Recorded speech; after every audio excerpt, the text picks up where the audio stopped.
अब माँ जी की तबीयत कैसी है सपना? अब उनकी तबीयत में काफ़ी सुधार है। डॉक्टर ने बोला है कि जल्द ही उनको डिस्चार्ज कर देंगे। थैंक यू सो मच अकी, जो आपने मम्मी के इलाज का पूरा खर्च उठाया। अरे इसमें थैंक यू किस बात का? वो सिर्फ तुम्हारी ही मम्मी नहीं है, मेरी भी मम्मी है। बेटा अंकित। हाँ पापा। क्या हुआ? कुछ चाहिए था क्या आपको? हाँ बेटा, वो मेरी बीपी की दवा खत्म हुए 3-4 दिन हो गए। अगर तुम्हें समय मिले तो कल दुकान से आते वक्त लेते आना। हाँ, वो तो मैं ले आऊँगा। पर पहले ये बताइए, इस दिन दवा खत्म हुई थी, आपने मुझे उसी दिन क्यों नहीं बताया? मैं उसी दिन ले आता।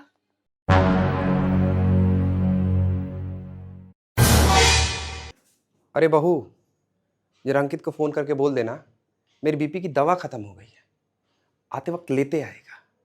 हाँ हाँ, बोल दूंगी। ठीक है बहू।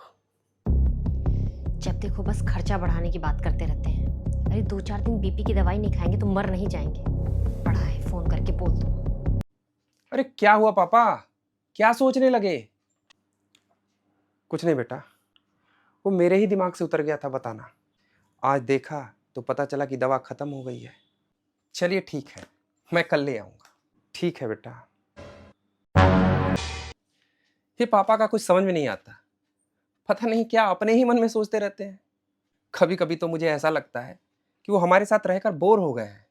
हाँ, बोर तो होंगे ही। आप सुबह से शाम तक दुकान पे रहते हैं और मैं दिन भर काम में ही लगी रहती हूँ।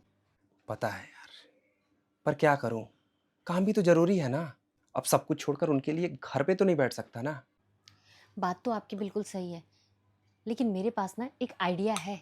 क्यों ना पापा जी को हम लोग वृद्धाश्रम छोड़ दें। वहाँ उनकी एज के लोग मिलेंगे और वो उनके साथ खुश रहेंगे।